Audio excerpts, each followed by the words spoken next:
Welcome to the Tech Egg. Don't get scrambled. Enjoy the video.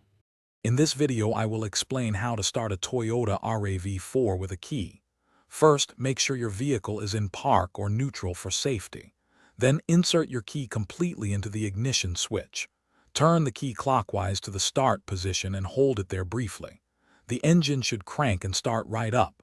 Once it starts, release the key and it will spring back to the on position. This simple process gets you on the road quickly. Sometimes your RAV4 might not start immediately. First, check your battery. A weak battery is a common culprit.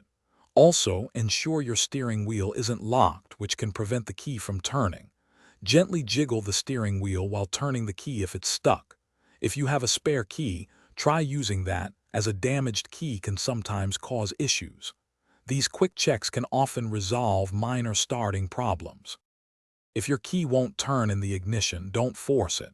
Often the steering wheel lock is engaged.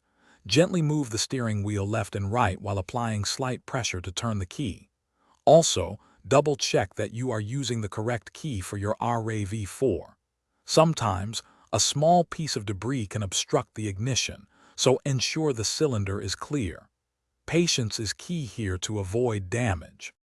To ensure reliable starting, proper care of your key and ignition is important.